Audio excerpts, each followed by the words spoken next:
Hello, friends, and welcome to the Exams Made Simple. And we are back again with the Hindu Complete Newspaper Analysis for 11th of January 2023. 11 जनवरी 2023 का the Hindu newspaper analysis देखेंगे। शुरू करते हैं बिना time waste किए आज के सवालों के साथ, जो कि प्रीलिम्स के लिए आपके लिए इंपॉर्टेंट है। प्रीलिम्स की प्रैक्टिस करने के लिए मैं वो क्वेश्चन आपको देता हूँ, तो आई होप आप लोग वो सवाल करेंगे एंड मुझे बताएंगे कमेंट सेक्शन में कि कितने सवाल आपने सही किए हैं। ठीक है ना। स्टार्ट करते हैं। सबसे पहले बेसिक सवाल है, आप सबको स्क्रीन में दिख रहा होगा, now you can see in the screens. पहला सवाल है, a parliamentary system of government is one in which. तो इनमें से क्या क्या होता है पार्लियामेंट्री सिस्टम ऑफ गवर्नमेंट। चार ऑप्शंस आपके सामने हैं। All the political parties in the parliament are represented in the government is responsible to the parliament and can be removed by it. The government is elected by the people and can be removed by them. The government is chosen by the parliament but cannot be removed by it before completion of a fixed term. So very important question, a very good question also. I hope you will try to answer it. The correct answer for this is B. The government is responsible to the parliament and can be removed by it. अब obvious सी बात, आपको पता है government को remove करना हो तो no confidence motion pass करके पार्लियामेंट अगर चाहे तो रिमूव कर सकती है। तो B will be the answer for this. Question number 2 की तरफ आते हैं। Which of the following part of the constitution declares the ideal of welfare state. कौन सा पार्ट है जो कि वेलफेयर स्टेट डिक्लेयर करता है इंडिया को। Very easy question. I hope इसमें आपको बिल्कुल आंसर की भी जरूरत नहीं पड़ेगी, ऑप्शंस आपके सामने हैं, इसका आंसर आप खुद करेंगे मुझे कमेंट सेक्शन में, है ना। तो that is the question number 2। Question number 3 की तरफ आते हैं। In the context of India which of the following is the characteristic appropriate for bureaucracy. तो इनमें से कौन सा कैरेक्टरिस्टिक है जो कि ब्यूरोक्रेसी को डिफाइन करता है। ऑप्शंस आपके सामने हैं। It is an agency for widening the scope of parliamentary democracy. It is an agency for strengthening the structure of federalism. It is an agency for facilitating political stability and economic growth. और it is an agency for implementation of the public policy. तो it is very good question. I hope आप लोग इसको attempt करें अपने से। अब मैं आंसर आपको बता देता हूँ। हालांकि the correct answer for this is D and it is an agency for implementing the public policy. जो रियल टास्क है ब्यूरोक्रेसी के पास वो है पब्लिक पॉलिसी को इम्प्लीमेंट करना। It is the implementation branch of the कहना चाहिए कि जो गवर्नमेंट है उसकी इम्प्लीमेंटेशन आर्म है ये, है ना। तो I hope you got clarity regarding these 3 questions. आपको समझ में आ गए होंगे, आपने समझे होंगे और आपने सही किए होंगे। मूव करते हैं आज के mains question of the day की तरफ। तो आज का mains question of the day है, will remote voting machine solve problems of voting system in India और add more problems to it. Very good question. आपको बताने कि रिमोट वोटिंग मशीन जो है क्या वो वोटिंग सिस्टम की प्रॉब्लम सॉल्व करेगा या फिर और प्रॉब्लम्स ऐड करेगा। तो आज के एडिटोरियल का थोड़ा सा वेट करिए। आज के एडिटोरियल में मैं थोड़े पॉइंट्स और आपको बताऊंगा, तो आप वहां से भी लिख सकते हैं, ठीक है ना।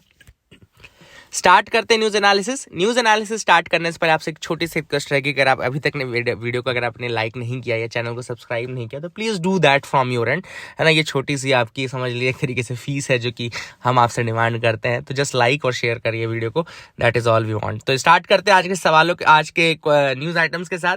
सबसे पहली न्यूज है, anti government protest in Peru claims at least 17 lives. तो पेरू में एंटी गवर्नमेंट प्रोटेस्ट चल रहे हैं, है ना। 1 महीने से ज्यादा ओल्ड हो चुका है, पॉलिटिकल क्राइसिस वहां पे ज्यादा हो चुकी है ना।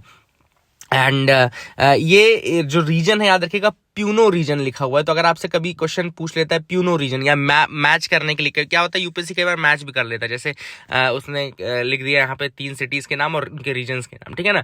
तो they can do something like that. तो यहाँ पे ये चीजें अगर प्यूनो रीजन पूछता है तो याद रखेगा कि ये पेरू का रीजन है और that is the thing which is important. वहाँ पे प्रेसिडेंट जो थे कैस्टिलो, आपको याद होगा पहले इसके प्रेसिडेंट थे कैस्टिलो, उनको रिमूव कर दिया गया था, है ना, after he tried to dissolve the Congress, है ना, and start ruling by decree. तो कैस्टिलो को जब रिमूव किया गया उसके बाद से कैस्टिलो के जो सपोर्टर्स हैं उन्होंने प्रोटेस्ट करना शुरू किया था प्यूनो रीजन पेरू में।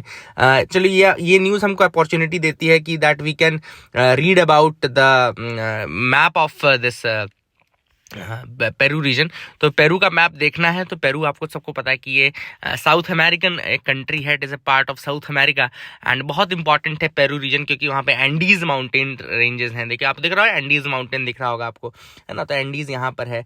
और माचू पिचू आपको पता होगा, माचू पिचू बहुत फेमस है। Machu Picchu that is one of the wonders of the world as well, Machu Picchu. तो ये भी पेरू रीजन में आपको दिख रहा होगा, ठीक है ना। इसके बाद अगर आप देखें पेरू के बॉर्डर्स तो ऊपर इक्वाडोर दिख रहा है, इक्वाडोर की कैपिटल वहाँ पे क्विटो दिख रही है, कोलंबिया के साथ बॉर्डर आपको दिख रहा होगा, देन ब्राजील के साथ बॉर्डर दिख रहा होगा, अमेज़न के जो जंगल हैं उनका पार्ट भी थोड़ा सा पेरू में लाई करेगा। देन आपको यहाँ पे नीचे आपको दिख रहा होगा ये चिली के साथ बॉर्डर शेयर करता है, देन बोलीविया के साथ बॉर्डर शेयर करता है।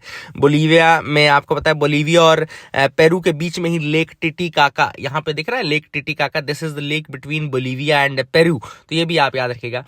एक इनफैक्ट एक करंट भी है जो कि पेरूवियन करंट है, Peruvian current cold current, Humboldt current भी से कहा जाता है, दैट फ्लोज थ्रू पेरू, है ना, तो काफी इंपॉर्टेंट है। और यही पेरू रीजन है जहाँ पे आप सबको पता होगा कि जब एल नीनो अल्लानीनिया हम पढ़ते हैं कि यहाँ पे जब टेम्परेचर गर्म हो जाता है, मतलब जब ज़्यादा टेम्परेचर यहाँ पे गर्म हो जाता है तो किस तरीके से यहाँ पे डाउन वेलिंग शुरू हो जाती है और यहाँ पे बारिश होने लगती है ना, that is the El Nino effect, है ना। तो ये आपको कुछ चीज़ें जो मैं बता सकता था मैंने बता दी। I hope you like it, I hope आपको समझ में आया होगा।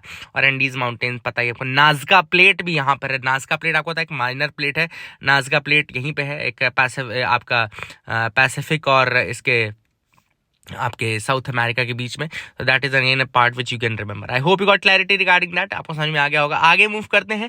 We won't pay a farthing more says Union Carbide. अब आप सबको पता है यूनियन कार्बाइड बहुत फेमस है। क्यों फेमस है? भोपाल गैस कांड के कारण। भोपाल गैस लीक ट्रेजेडी आप सबको पता होगी जो कि 1984 में हुई थी। भोपाल गैस लीक ट्रेजेडी 2 और 3 दिसंबर 1984 में हुई थी, जब टॉक्सिक मिथाइल आइसोसाइनेट गैस, ये लिख लो आप लोग, मिथाइल आइसोसाइनेट गैस जो थी वो लीक हो गई थी from the union carbide factory in Bhopal. 2 and 3 दिसंबर 1984 के बीच में ये कांड हुआ था, ठीक है ना। 1984 के बीच में 2 एंड 3 दिसंबर 1984 के बीच में ये कांड हुआ था और मिथाइल आइसोसाइनेट गैस जो थी वो लीक हो गई थी, ठीक है ना।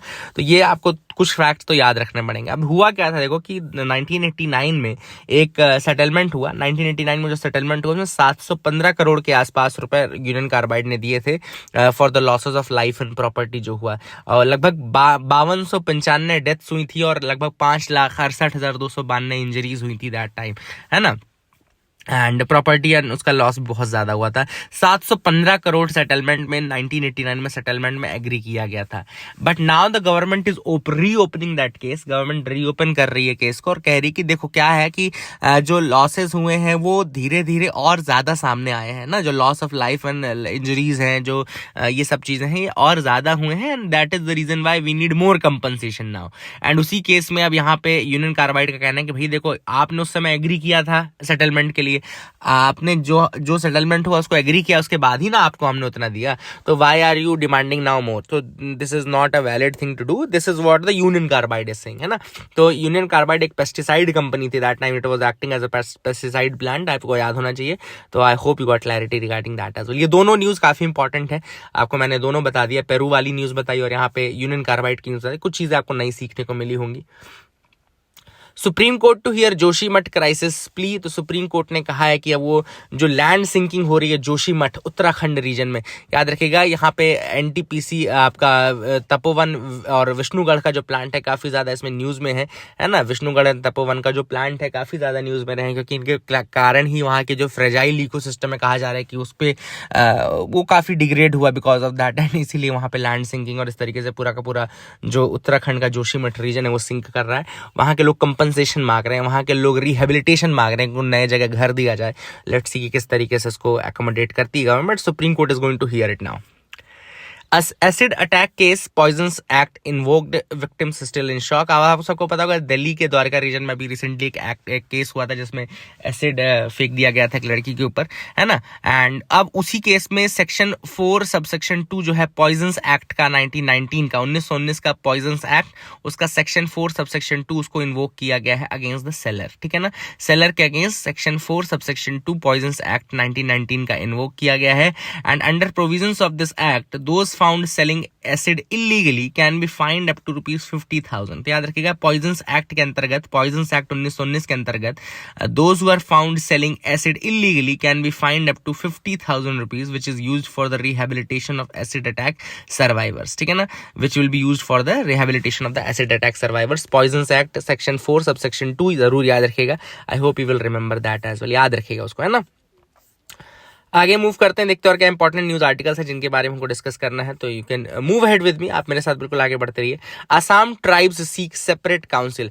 अब यहाँ पे याद रखिएगा ऑटोनॉमस डिस्ट्रिक्ट काउंसिल, आप सबको पता होगा सेक्शन जो आपका शेड्यूल 6 है, शेड्यूल 6 के अंतर्गत जो 4 स्टेट्स हैं उसमें उनको उनमें ऑटोनॉमस काउंसिल बनती है, ऑटोनॉमस डिस्ट्रिक्ट काउंसिल बनती है, ठीक है ना। अब यहाँ पे असम की जो ट्राइब्स हैं, है ना, except for the Dimasa people, they are demanding a separate ethnic council ना, वो अपनी खुद की एक नॉर्थ कछार हिल डिस्ट्रिक्ट, जो अस्तवाइल नॉर्थ कछार हिल डिस्ट्रिक्ट था, वो अपनी सेपरेट ऑटोनॉमस डिस्ट्रिक्ट चाहते हैं, है ना, आउट ऑफ द नॉर्थ कछार हिल डिस्ट्रिक्ट काउंसिल ऑफ असम। क्यों? क्योंकि उसका नाम जो किया है गवर्नमेंट ने, उसको दीमा हसाओ कर दिया है, दीमा हसाओ कर रख दिया था, ठीक है ना। अब ये हुआ कब था? नॉर्थ कछार का नाम जो था उसको रीनेम किया गया था दीमा हसाओ ऑन मार्च 30, 2010, है ना, 30 मार्च 2010 को उसका नाम दीमा हसाओ कर दिया गया था। अब दिक्कत इससे क्या हो गई, इसमें उनका ये कहना है बाकी ट्राइब्स का कि ये जो नाम है ये दीमा हसाओ ट्राइब के कारण किया गया, this name is because of the Dima Dima ये आपका दिमासा ट्राइब के कारण ये नाम किया गया। तो दिमासा ट्राइब के अलावा बाकी जितनी भी ट्राइब्स हैं, they want a change in the name, है ना, they want a separate council now. And main जो मेजर ट्राइबल जो ग्रुप्स हैं यहाँ के वो है दिमासा, कुकी, जीमी, हमार एंड करबी। तो ये आप नाम जरूर याद रखिए, असम के ये ट्राइबल ग्रुप्स हैं, नाम जरूर याद रखिएगा, दिमासा, कुकी, जीमी, हमार एंड करबी। तो अगर ये कभी नाम आपको देखने को मिले यूपीएससी अगर आपसे पूछे तो आप जरूर बताने के उसमें रहिएगा, ये है ना। तो I hope you will remember it. आगे मूव करते हैं, देखते हैं और क्या इंपॉर्टेंट न्यूज आर्टिकल्स है जिनके कारण हमको मतलब उनको पढ़ना पड़ेगा। Study shades light on how black bug survive challenge. Black bug आप सबको पता होगा कि ये वही केस है जो सलमान खान वाला केस था, है ना। अब अभी इंडियन इंस्टीट्यूट ऑफ साइंस के द्वारा एक स्टडी की गई है जिसने ब्लैक बग को स्टडी किया है और ये देखा है कि किस तरीके से ब्लैक बग जो है वो ह्यूमन इंड्यूस्ड चैलेंजेस को फेस करते हुए सर्वाइव करता गया है ना। याद रखिएगा ब्लैक बग जो है वो केवल और केवल इंडियन सब कॉन्टिनेंट में पाया जाता है, it is found only on the Indian subcontinent. तो याद रखिएगा it is found only on the Indian subcontinent. इसमें दो तरीके के होते हैं, white males they have corkscrew shaped horns and black to dark brown coats and the females are fawn coloured. तो इसमें जो मेल्स होते हैं they have corkscrew shaped horns, white मैंने बोल दिया था, वाइल लिखा है, तो वाइल मेल्स होते हैं, जो मेल्स होते हैं they have corkscrew shaped horns, cork screw shape के हॉर्न्स होते हैं, लिख लीजिएगा, मेल्स में कॉर्क स्क्रू शेप्ड हॉर्न होते हैं and black to dark brown coats होती हैं उनकी, एंड फीमेल्स जो होती हैं वो फॉन कलर्ड रहती हैं, दे आर फॉन कलर्ड, ठीक है ना। That is the thing which is important. And this animals are mainly seen in 3 broad clusters across India that pertain to the northern, southern and eastern region. तो ये northern, southern और eastern 3 clusters में पाए जाते हैं। जो ये geographic separation है इनका नदर्न, सदर्न और ईस्टर्न का, इसका भी एक रीजन है, वो भी मैं आपको बताता हूँ, that how they separated from that. तो यहाँ पे एक एक करके हम वो भी चीज देख लेते हैं। तो इन्होंने फीकल एविडेंसेस ये सब पढ़े, देखो यहाँ पे लिखा है they what they found was that an ancestral black bug population first split into 2 groups. तो पहले तो जो ब्लैक बग पॉपुलेशन थी वो 2 ग्रुप्स में विभाजित हुई, जिसमें फर्स्ट था द नदर्न एंड सेकंड था द सदर्न क्लस्टर, ठीक है ना। फिर ईस्टर्न क्लस्टर जो बना है वो इमर्ज हुआ है सदर्न क्लस्टर से, तो eastern cluster has emerged from the southern cluster, ठीक है ना। Next the team found that despite all odds male blackbuck appear to disperse more than expected, thus contributing to gene flow in this species, ठीक है। तो जो mail black buck हैं they disperse more and more, and इसी कारण से ये gene जो है इसको जो जीन के फ्लो को मेंटेन करते हैं स्पीशीज में। And the females on the other hand, जो फीमेल्स होती हैं they appear to stay largely within their native population. तो यहाँ पे जो फीमेल्स हैं they stay within the native population ranges, जो मेल है वो डिस्पर्स करते रहते हैं, तो जीन्स के फ्लो को जो है काफी वो करते हैं, ठीक है ना। एंड इसमें जो फीमेल का जो रीज़न है कि क्यों वो यहाँ पे नेटिव पॉपुलेशन में ही ज़्यादा रहती हैं, तो इसका कारण एक यूनिक माइटोकॉन्ड्रियल सिग्नेचर है इन दिस पॉपुलेशन, तो ये रिसर्चर्स ने बताया, for that reason they stay there, है ना। तो these are the things, and इसी कारण से ये जो स्पीशीज़ है ये मैनेज कर रहा है और एकोमोडेट कर रहा है अपने आप को with the human induced challenges which are there, है ना। सलमान खान जैसे लोगों के साथ सर्वाइव करना इतना आसान तो नहीं है, दे आर डूइंग दैट। अगला है US ambassadors fund to help restore Paigah tombs जो है टूम्स जो है कॉम्प्लेक्स है हैदराबाद में, पैगा टूम कॉम्प्लेक्स, तो उसको रिस्टोर करने के लिए यूएस एम्बेसडर्स फंड प्रोवाइड करेंगे। ठीक है ना। पहले तो याद रखिएगा व्हाट इज अ नेक्रोपोलिस। तो अगर कोई आपसे पूछे कि नेक्रोपोलिस क्या है, तो necropolis is a large designed symmetry with elaborate tomb monuments. ठीक है ना। नेक्रोपोलिस क्या होता है? It is a large designed symmetry, symmetry मतलब जहाँ पे लोगों को है ना दफनाया जाए, and with elaborate tomb monuments. ठीक है ना। एंड अब देखो ये जो सिमेट्री बनी है हैदराबाद की, ये असफ जाही एरा की है, असफ जाही एरा की है। एंड इनको पैगाह टूम्ब कॉम्प्लेक्स बोला जाता है। हैदराबाद में है ये पैगाह टूम्ब कॉम्प्लेक्स बोला जाता है। And it is set to be restored with funding by the US ambassadors Fund for Cultural Preservation. US ambassadors Fund for Cultural Preservation से इसको फंडिंग दी जाएगी, और पैगाह टूम्ब कॉम्प्लेक्स जो कि हैदराबाद में है उसको रिस्टोर किया जाएगा। याद रखिएगा, Paigah tomb complex which is in Hyderabad, इसको रिस्टोर किया जाएगा। I hope you will remember it, ये आप याद रखेंगे।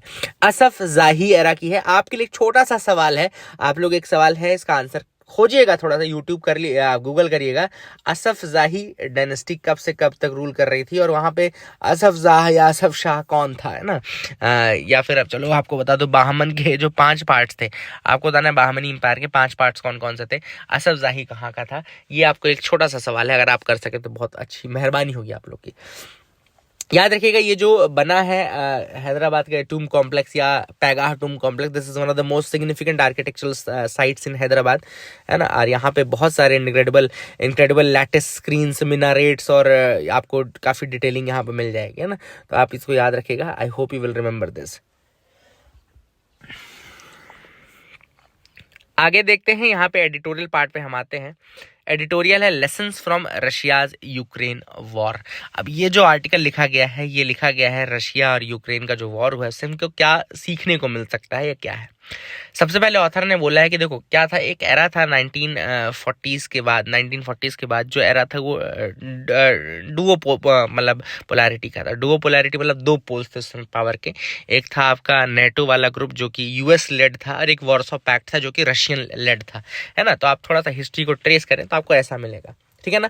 धीरे धीरे जब 1989, 1990 और 1991 ये 2-3 सालों में जब आपका यूएसएसआर का डिसइंटीग्रेशन हो गया, उसके बाद केवल सिंगल पोल बचा, द सिंगल पोलैरिटी बची, वो भी यूएस की बची, यूएस डोमिनेटेड। धीरे धीरे हुआ क्या कि after this after this duo polarity and then single polarity, unipolarity, उसके बाद दोबारा से क्या हुआ, दोबारा से रशिया अपने आप को क्लेम करने लगा। और ये क्लेम कब दिखा? ये क्लेम हमको दिखा 2008 में, स्पेशली 2008 में जब उसने जॉर्जिया के ऊपर अटैक कर दिया, ठीक है ना। रशिया ने 2008 में जॉर्जिया के ऊपर अटैक कर दिया।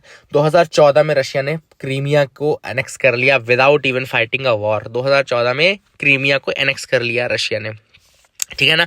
आप देखो ये सब चीजें अगर आप देखें तो it would take time to comprehend the different layers of conflict which is upholding before us, but there are some reasons, some lessons that we can learn from the contemporary geopolitics. Author ने यहाँ पे कहा कि कुछ lessons हैं जो कि हम सीख सकते हैं कंटेम्प्रेरी जियोपॉलिटिक्स से।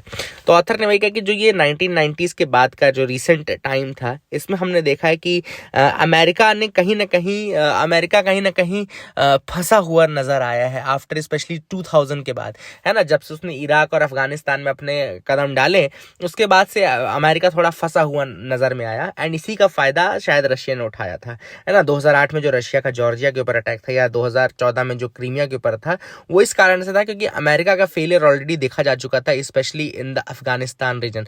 अफगानिस्तान में रशिया भी पहले फेल हालांकि हो चुका था, लेकिन अफगानिस्तान में अमेरिका का फेलियर बहुत बड़ा फेलियर था, उसको स्टक था, it was giving no result there, है ना। जो यूनिलेटरल हायरार्की थी उस पीरियड के बाद, मतलब 1990s के बाद से 2000 तक का जो कहना चाहिए एक यूनिलेटरल हायरार्की कह सकते हैं, जब अमेरिका अकेला पावर था, तो इसमें इसके बाद क्या हुआ, एक एनार्की का फेज स्टार्ट हुआ। मतलब जानने वाले लोग हैं वो कहते हैं ये एनार्की का फेज शुरू हो गया है, जिसमें हर पावर अपने आप को असर्ट करना चाहती है। न केवल यहाँ पे रशिया और अमेरिका है इक्वेशन में, बल्कि अभी चाइना भी एक इक्वेशन में आ चुका है, इधर साइड से जापान भी इक्वेशन में आ चुका है। आपने देखा होगा रिसेंटली उसने भी काफ़ी ज़्यादा चेंजेस किए हैं अपने मिलिट्रली कहना चाहिए स्टैट्यूट में, और इंडिया भी उस इक्वेशन का हिस्सा है। तो all this things are there, जिसका जो कि है इक्वेशन एनार्की की इक्वेशन है ना। अब ये एक ऑथर ने बोली है, लेकिन ऑथर ने ये कहा है कि हमको लेसन्स जो मिलते हैं उसमें सबसे पहली बात है, एक लेसन है limits of power. Her country की एक लिमिटेशन है, हर कंट्री को अपनी लिमिटेशन समझनी चाहिए। फॉर एग्जांपल अमेरिका है, अमेरिका का फेलियर दो ऐसी कंट्रीज में देखा गया जिससे कोई एक्सपेक्ट नहीं कर सकता। एक तो वियतनाम में उसका एक फेलियर देखा गया, दूसरा अफगानिस्तान में उसका फेलियर देखा गया। तो ऑथर ने कहा कि there is a limit to power. In fact Russia के केस में भी ऑथर का ये कहना है कि रशिया ने यूक्रेन पे जब अटैक किया था तो रशिया ने कभी नहीं सोचा रहा होगा कि इतना ज्यादा लंबा वॉर ये खिंच जाएगा, ठीक है ना। तो Ukraine has established as a counter offensive force before Russia now. And वो चीज़ें आप अगर देखें तो आपको समझ में आएगा कि मतलब अमेरिका उसको पैट्रियट मिसाइल डिफेंस सिस्टम देने के लिए तैयार है, मतलब उसकी मदद भी कर रहा है और उसको कहीं ना कहीं मतलब मजबूत एक पक्ष में रखा हुआ है। और ये सारी चीज़ें ऑथर ने यहाँ बताई हैं। आगे अगर देखें चाइना जो है, अब चाइना जो है वो काफ़ी ज़्यादा इक्वेशन में आ रहा है। अब चाइना कैसे इक्वेशन में आ रहा है आपको पता होगा, चाइना और रशिया के बीच जो क्लोजनेस है वो बढ़ती जा रही है। इवन जैसे जैसे रशिया वॉर में कमज़ोर पड़ता जा रहा है वो और ज़्यादा चाइना के आर्म्स में जाता जा रहा है, ठीक है ना। पहला इक्वेशन तो ये होगा। दूसरा इक्वेशन ये चाइना और यूएस का इक्वेशन है। आप सबको पता होगा कि यूएस अभी पिछले 1-2 साल से ताइवान को बहुत ज़्यादा सपोर्ट कर रहा है, एंड चाइना को ये चीज़ पसंद है नहीं। तो इनका और ज़्यादा मतलब कहना चाहिए कि एक जो टिप पॉइंट है वो रीच होता जा रहा है, एंग्री वाला जो पॉइंट है वो रीच होता जा रहा है, और चाइना और यूएसए के बीच में जो स्कर्मिशेस हैं वो बहुत ज़्यादा बढ़ते जा रहे हैं। चाइना इंडिया का एंगल ऑलरेडी आप सबको पता होगा। तो ये जो फेज है this is the phase of the anarchy phase, जिसमें हर पावर एक दूसरे को असर्ट कर रही है। ऐसे में सोल्यूशन क्या हो सकता है? ऐसे में सोल्यूशन केवल रूल बेस्ड ऑर्डर हो सकता है। ऑथर का कहना है कि the solution can be only rule based order, जैसा इंडिया चाहता है। इंडिया यही चाहता है कि इंडिया नहीं चाहता कि कोई पोलैरिटी बने, कोई इंडिया चाहता है कि रूल बेस्ड ऑर्डर बने, जहाँ पे इंस्टीट्यूशन की कुछ वैल्यू हो, जहाँ पे एक दूसरे की मतलब इंटरफेरेंस कम से कम रहे, एक दूसरे की पावर को रिस्पेक्ट किया जाए, है ना, और म्यूचुअलिस्टिक कोऑपरेशन बने। तो this type of India we want, है ना। The beginning of India's cultural renaissance, अब ये कहा गया है रिसेंटली जो काशी तमिल संगमम हुआ है उसको एक कहा गया है कि न केवल वो तमिल लिटरेचर को शोकेस करता है, तमिल कल्चर को शोकेस करता है, बल्कि ये एक एरा को स्टार्ट करता है जो कि एरा है एंशिएंट इंडियन ट्रेडिशंस को मतलब रीइनकार्नेट करने का एक अटेम्प्ट है बाय इंडियंस। एंड 2047 तक हमको एक डेवलप्ड कंट्री के रूप में, इंडिया का मिशन है to become such a rich cultural country that we become a developed country by 2047। And Ek Bharat श्रेष्ठ भारत के अंतर्गत भी आप बोल सकते हैं कि हम इसको करना चाहते हैं। तो 2047 तक याद रखिएगा। अभी जो तमिल काशी संगम हुआ था उसमें जो फोकस था वो टेक्सटाइल सेक्टर को था, और इसमें एक ऑर्गेनाइज किया गया था टेक्सटाइल कॉन्क्लेव भी। तो textile conclave was organise during this Sangamam, और ये इंपॉर्टेंट चीज़ है क्योंकि पूछा जा सकता है कि तमिल संगम के भी समय कौन सा कॉन्क्लेव हुआ था, तो टेक्सटाइल कॉन्क्लेव हुआ था। इस न केवल ये बल्कि इंडिया ने एक मिशन भी स्टार्ट किया। India's vision is there to raise the textile export to $100 billion by 2030। 2030 तक $100 बिलियन तक ये अपने इसके टेक्सटाइल एक्सपोर्ट को स्टार्ट कर सकते हैं। तो that is the thing which is there, है ना। एंड जो काशी एंड तमिल ये संगमम था ये एक जस्ट स्टार्टिंग है। गवर्नमेंट का ये कहना है कि धीरे धीरे केवल तमिलनाडु तक लिमिटेड नहीं रहेगा बल्कि आगे पार्ट्स में जाएगा। Barking up the wrong tree, अब यहाँ पे जो आर्टिकल लिखा गया है ये लिखा गया है in context of remote voting machine की क्यों रिमोट वोटिंग मशीन सही तरीका नहीं है आपके माइग्रेंट वोटर्स को करने का। क्यों? यहाँ पे सिंपल प्रॉब्लम्स जो हैं वो बताई गई हैं। Let me tell you one by one. First जो प्रॉब्लम है वो ये है कि how will it be ensured that all those who wish to apply for remote voting are able to do so without let और hindrance. आपको ये बताना है कि पहला तो कैसे ये मेक श्योर होगा, वो मैकेनिज्म क्या होगा जिससे ये इंश्योर किया जा सके कि जो लोग चाहते हैं रिमोट वोटिंग में रिमोट वोटिंग के अंदर वोट करना वो लोग वोट कर सकें। कैसे ये मेक श्योर होगा? पहली चीज़ तो ये। दूसरा, इसमें मैं एक चीज़ और ऐड करता हूँ, कैसे आप ये जस्टिफाई करोगे या कैसे आप मेक श्योर करोगे कि वही लोग वोट कर रहे हैं या नहीं कर रहे हैं। या जैसे कि वहाँ पे मॉडल कोड ऑफ कंडक्ट का एक इशू आया था कि किस तरीके से आप इंश्योर करेंगे कि बिहार में इलेक्शन है तो महाराष्ट्र में इलीगल जो बिहार में जो माइग्रेंट होगा वो वहाँ पे मॉडल कोड ऑफ कंडक्ट का मतलब कैसे फॉलो करेगा। ये एक बड़ा सवाल रहेगा। दूसरा, ऑथर ने सवाल पूछा है कि how will it be ensured that a person allowed to vote remotely is invalidated for local voting and also that nobody is incorrectly invalidated? मतलब ये कैसे मेक श्योर होंगे कि जो व्यक्ति वहां पे वोट कर रहा है, सपोज करो कई बार क्या होता है, देखना बड़ी अच्छी चीज़ है, मैं आपको बताता हूँ। आप सपोज करो आप रीवा एक कॉन्स्टिट्यूएंसी है, वहाँ के माइग्रेंट हो, वहाँ से आप चले गए उत्तर प्रदेश में इलाहाबाद चले गए। अब आपने इलाहाबाद से वोटिंग कर दी रीवा के लिए। अब इलाहाबाद से रीवा का डिस्टेंस है 3 घंटे में आप रीवा आ गए और रीवा से भी वोटिंग कर दी सपोज करो। तो आप ये किस तरीके से मेक श्योर करोगे कि अगर एक व्यक्ति ने वोटिंग कर दी है इलाहाबाद में या दूसरी कॉन्स्टिट्यूंसी में तो वो दोबारा वोटिंग नहीं कर रहा है अपने लोकल कॉन्स्टिट्यूंसी में आके? ये कैसे मेक श्योर करोगे? तो दूसरा सवाल है। ठीक है, थर्ड क्वेश्चन ये है कि how will the votes both the electronic votes and VVPAT slips be consolidated and counted? किस तरीके से इलेक्ट्रॉनिक वोट्स और वीवीपैट को आप कंसोलिडेट करोगे और काउंट करोगे, है ना? और क्या वीवीपैट का ऑडिट होगा या नहीं होगा रिमोट लोकेशन पे, है ना, या फिर और at the hope constituency after consolidation? तो ये भी एक बड़ा क्वेश्चन है कि किस तरीके से होगा। एंड इसके अलावा जो एक और चीज़ है, फोर्थ है, who will be the polling agent at the remote location? How will it be ensured that in different political environment at remote site a remote voter will not be coerced? तो ये कौन होगा, polling agent कौन रहेगा remote location पे? ये कैसे ensure करोगे कि उसको वहाँ पे कोअर्स नहीं किया जा रहा है या उसको वोट करने के लिए नहीं कहा जा रहा है, ठीक है ना, फोर्सफुल? तो ये भी एक बड़ा सवाल है। They will also require a significant shift of emphasis from designing electronics to ensuring verifiability. तो यहाँ पे मेन ऑथर ने कहा ये जो होना चाहिए था वेरीफाइबिलिटी के ऊपर भी एक कुछ प्रयास करना चाहिए था। केवल इलेक्ट्रॉनिक सिस्टम ला देने से चीज़ें नहीं सुधरेंगी। There should be a mechanism proper, there should be a मतलब कहना चाहिए जो वेरीफाइबिलिटी का मैकेनिज्म है वो मेक श्योर करना। जो बाकी क्वेश्चंस मैंने आपसे पूछे वो सब आप याद रखेगा, है ना? तो all this things are there. I hope you got clarity regarding that. एक वीवीपैट ऑडिट जो है वो ऑथर ने यहाँ पे जरूर कहा है कि इंडिया में ये अपीयर होता है that election results are declared in India without any VVPAT audit. VVPAT का ऑडिट नहीं किया जाता है इन इंडिया एंड दूसरी कंट्रीज में ऐसा होता है। तो that is a thing which the author has raised कि आप वीवीपैट ऑडिट क्यों नहीं कर रहे हैं। तो that is again a question. आगे मूव करते हैं। The stalemate between Telangana and Andhra Pradesh. तो यहाँ पे आंध्र प्रदेश और तेलंगाना के बीच स्टेलमेट। अब आप सबको पता है कि आंध्र प्रदेश से अलग होकर के ही तेलंगाना बनाया गया था, ठीक है ना, ये आप सबको पता है। आंध्र प्रदेश रीऑर्गेनाइजेशन एक्ट था 2014 में लाया गया था जिसके द्वारा ये तेलंगाना अलग किया गया। उस समय आप देखो ऑब्वियस सी बात है आंध्र प्रदेश में जो रिसोर्सेज थे वो भी बटे होंगे, है ना, रिसोर्सेज का बंटवारा हुआ होगा। तो अभी और तब से लेकर के अभी तक आंध्र प्रदेश जो है उसका ये कहना है कि जो बंटवारा हुआ है वो सही नहीं हुआ है। This reorganisation has not happened correctly and ये रीऑर्गेनाइजेशन सही तरीके से होना चाहिए। Just reasonable and equitable appropriation होना चाहिए एसेट्स एंड लायबिलिटीज का, ठीक है ना, just equitable and reasonable appropriation होना चाहिए एसेट्स एंड लायबिलिटीज का। अब there are 91 institutions under schedule 9 and 142 institutions under schedule 10 of the act. मतलब ये जो एक्ट है मतलब आंध्र प्रदेश रीऑर्गेनाइजेशन एक्ट है उसके अंतर्गत इतने इंस्टीट्यूशंस हैं, ठीक है ना।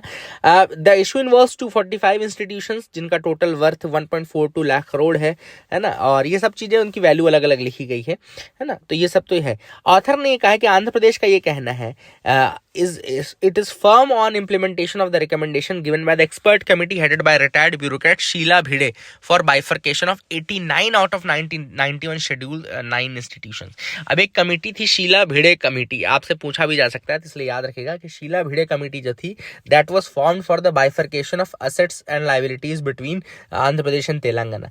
तो एक्चुअली शीला भिड़े कमेटी ने क्या कहा था, 91 जो शेड्यूल 9 के इंस्टीट्यूशंस हैं उनमें से 89 का डिवीजन शीला भिड़े कमेटी ने सजेस्ट किया था किस तरीके से होना चाहिए, और आंध्र प्रदेश उनको मानता है लेकिन तमिलनाडु जो तेलंगाना है उसको सेलेक्टिवली मानती है। इस कारण से इनका ये कहना है आंध्र प्रदेश का कि भाई क्यों आप सेलेक्टिवली मान रहे हो, और आप मानो तो पूरा मानो, है ना, you should accept it in toto, है ना, इन टोटलिटी मतलब।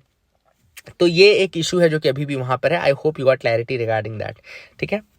अब आरबीआई ने रिवाइज कर दिए हैं गाइडलाइंस फॉर लॉकर मैनेजमेंट। तो जो सेफ्टी, ट्रांसपेरेंसी और इफेक्टिव मैनेजमेंट है सेफ्टी डिपॉजिट या लॉकर्स का, लॉकर्स आप सबको पता होगा ना, बैंक्स प्रोवाइड करते हैं जहाँ पे आप अपने महंगे जो गहने हैं, सोना है, ये सब रखते हैं लोग। तो लॉकर्स आप, तो उनके गाइडलाइंस को रिवाइज कर लिया है और जो नया गाइडलाइन है वो 1 जनवरी 2023 से फोर्स में आ गया है। These were the observations made by the supreme court in Amitabh Das Gupta versus union bank of India. याद रखिएगा केस जो था वो Amitabh Das Gupta versus union bank of India था। तो ये केस जरूर याद रखिएगा जिस कारण से ये जो रिन्यूड गाइडलाइंस हैं वो आए हैं। बैंक्स के लिए क्या चेंज होगा, तो while allotting lockers banks have to enter into an agreement with the customers on duly stamped paper with copy being provided to both parties. अब स्टैम्प्ड पेपर में आपका एक एग्रीमेंट होगा, है ना, और दोनों को एक एक कॉपी दी जाएगी, ठीक है ना। And this will be in order to safeguard the interest of the bank as well as for the consumer as well as customer as well as. And the provisions entailing the safety of the locker, its management, rent collection, verification for transfer और revealing the content, ये सारी चीज में mention रहेंगी। Banks would now be allowed to obtain a term deposit at the time of allotment to a consumer. तो एक term deposit मिलेगा banks को, एंड जब वो अलॉट कर रहे होंगे कंज्यूमर को एक मतलब वो, एंड ये 3 साल तक का जो रेंट रहेगा एंड चार्जेस रहेगा for breaking open a locker, that should be मतलब उसमें उतना अमाउंट आपको देना पड़ेगा to the bank, and bank जो है उससे फिर मतलब अपने जो रेंट है उसको ले सकता है, ठीक है ना। The central idea is here to prompt payment of locker rent, तो लॉकर रेंट उनको प्रॉम्प्टली मिल जाए, इस कारण से एक टर्म डिपॉजिट आपका हो जाएगा और उससे वो पेमेंट लेते रहेंगे, ठीक है ना। In the event of a merger, closure or shifting of a branch that would require physical relocation of lockers, the banks would be required to give notices to at least 2 newspapers with customers intimated at least 2 months in advance, along with the option of change or close of the facility. तो ये सब करने से पहले 2 महीने का आपको advance में बताना पड़ेगा और 2 न्यूज़पेपर्स में उनको देना पड़ेगा, ठीक है ना। And these are the things. Customers के लिए क्या नया है, for lockers operated through electronic system the bank must institute measures to safeguard it against any breach of security, banks को रोकना पड़ेगा। It must also devise standard operating procedure for issuing new password should the customers have lost और forgotten. तो इसके पास एक mechanism ये होना चाहिए कि अगर व्यक्ति अपना पासवर्ड भूले तो उसको तुरंत का तुरंत अलॉट हो जाए पासवर्ड भी नया। And customers must also inform the bank immediately if they lose the locker की, उनको तुरंत इन्फॉर्म करना पड़ेगा अगर वो लॉकर की खो देते हैं तो, ऐसे केस में, ठीक है ना। एंड ये टर्म डिपॉजिट वाला याद रखिएगा, फॉर लॉकर्स ऑपरेटेड तो ये मैंने आपको बता दिया। तो these are the things which are mainly there, I hope you will remember them. DAC gives nod to purchase indigenous defence systems, तो यहाँ पे डीएसी यानी कि डिफेंस एक्विजिशन काउंसिल, जिसको हेड कौन करता है, डिफेंस मिनिस्टर हेड करता है, उन्होंने अभी एक्सेप्टेंस दिया है कुछ नए चीजें लेने के लिए। इसमें हेलिना है। हेलिना क्या है आपका, हेलीकॉप्टर लॉन्च्ड नाग जो कि एंटी टैंक गाइडेड मिसाइल है, एंटी टैंक गाइडेड मिसाइल है नाग। और हेलिना क्या है, हेलीकॉप्टर लॉन्च नाग मिसाइल, इसको किया जाएगा। हेलिना यानी कि हेलीकॉप्टर लॉन्च नाग है, सॉरी हेलीकॉप्टर लॉन्च नाग है। ATGM क्या है, एंटी टैंक गाइडेड मिसाइल है। इसमें very short range air defence system VSHORAD जो है, very short range air defence system, BrahMos cruise missile launchers, fire control system naval ships के लिए, ये सब हमको लेने के लिए अप्रूवल दे दिया है डीएसी ने। डीएसी यानी कि डिफेंस एक्विजिशन काउंसिल, हेड कौन करता है, डिफेंस मिनिस्टर हेड करता है। Helina and Dhruvastra are being developed by the, याद रखिएगा कि जो ध्रुवास्त्र है और हेलिना है, they are developed by defence research and development organisation. They are 3rd generation lock on before launch fire and forget anti tank guided missiles, ठीक है ना। याद रखिएगा ध्रुवास्त्र हेलिना दोनों ही डेवलप हुए हैं by DRDO। 3rd generation lock on before launch fire and forget ATGM मतलब कि एंटी टैंक गाइडेड मिसाइल है। And therefore Helina is army variant and Dhruvastra is for air force. Helina एक तरीके से नाग का ही आर्मी वेरिएंट है, Dhruvastra is for the air force variant, तो ये आप याद रखिएगा। VSHROAD क्या है, ये आपका very short range defence system है which is developed under the development, which is under development by the DRDO only, तो ये भी आप याद रख सकते हैं। Constitution bench to take up section 6A of citizenship act for preliminary determination, तो कॉन्स्टिट्यूशनल बेंच जो है सुप्रीम कोर्ट की, वो सेक्शन 6A जो है आपका सिटीजनशिप एक्ट 1955 का, उसको देखेगी। याद रखिएगा सिटीजनशिप एक्ट 1955 का सेक्शन 6A क्या बोलता है, foreigners who had entered Assam, ऐसे फॉरेनर्स जो इंटर किए हैं असम में बिफोर 1 जनवरी 1966, 1 जनवरी 1966 के पहले, and been ordinary resident in the state, and ordinary resident रहे स्टेट में, would have all the rights and obligations of Indian citizens. They would have all the rights and obligations of Indian citizens. Those who have entered the state between January 1st, 1966 and March 25, 1971, they would have the same rights and obligations except that they would not be able to vote for 10 years. तो ये section 6 से बोलता है, ठीक है ना, कि जो 1966 से लेकर के 71 तक हैं उनके सारे राइट्स हैं, लेकिन 10 साल तक वोट नहीं कर सकते, और इसके पहले जो आए थे 1 जनवरी 1966 के, उनके पास सारे राइट्स रहेंगे। अब कुछ पिटीशन जो फाइल किए गए, उन्होंने ये कहा कि जो ये जो सेक्शन 6 से है वो डिस्क्रिमिनेटरी नेचर का है in granting citizenship to the immigrants illegal once at that, and the petitioners including Assam public works and other, they have argued that special provision was in violation of article 6 of the constitution. ठीक है ना, that is the thing which is important. And क्योंकि उसने जो कहा कि जो ये मतलब कि जो आर्टिकल 6 है कॉन्स्टिट्यूशन का, उसने कट ऑफ डेट जो फिक्स की है वो फिक्स की है 1948 19 जुलाई, है ना, और ये है 1966 1971, अलग अलग डेट्स फिक्स कर रहे हैं। तो कुल मिलाकर के ये जो है डिस्क्रिमिनेटरी है और इसके वायलेशन में है। This is what has been said. आगे मूव करते हैं। With trade pact becoming a reality, Australian PM set to visit India. Australia के जो प्राइम मिनिस्टर हैं एंथोनी एल्बानीस, ये एक्सपेक्टेड हैं to visit India for the diplomatic success of the ECTA. ECTA क्या है? Economic cooperation and trade agreement, जो sign किया गया 29 दिसंबर को। ठीक है ना, याद रखेगा। अब इसके बाद ईसीटीए क्या है? Economic cooperation and trade agreement. किसके साथ साइन किया? ऑस्ट्रेलिया के साथ साइन किया गया है। And it was signed on April 2022। ये सॉरी अप्रैल 2022 को साइन किया गया था। It was a bilateral trade pact है, बायलैटरल ट्रेड पैक्ट है ना, तो ये आप याद रखेगा, ऑस्ट्रेलिया के साथ साइन किया गया है। So that is it for the day, friends. I hope you liked our video. Please do like and subscribe. Keep loving us, keep sharing us. Thank you and have a nice day.